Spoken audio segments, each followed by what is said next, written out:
लाहौर में इमरान खान के घर के कड़े पहरे हैं। जमान पार जाने वाले रास्ते बंद कर दिए गए हैं। इमरान खान ने ट्विटर पर लिखा, पुलिस ने घर को घेर लिया है। हो सकता है कि गिरफ्तारी से पहले ये आखिरी ट्वीट हो। इमरान खान ने अपने घर के बाहर की गई वीडियोस भी शेयर की हैं। लिखा, मेरे घर के बाहर इस वक्त ऐसे मनाजिर हैं।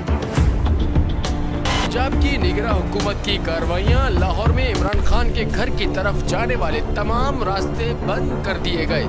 जमान पार के रास्तों पर पुलिस एहलकारों की भारी नफरी मौजूद है। माल रोड से जमान पार के रास्तों पर ट्रैफिक की आमदोरफ्त रोक दी गई। धर्मपुरा पुल, अल्लामा इकबाल रोड, माल रोड, घड़ी शाहू केनाल रोड पर पुलिस की भारी नफरी तैनात कर दी गई। बुलेट प्रूफ जैकेट पहने हुए पुलिस एहलकार डंडों से लैस हैं। आने जाने वाली गाड़ियों की तलाशी भी ली जा रही है। निगरान हुकूमत के इक़दामात पर इमरान खान ने ट्विटर पर लिखा कि उनके घर को पुलिस ने घेर लिया है। इन्हें किसी भी वक्त गिरफ्तार किया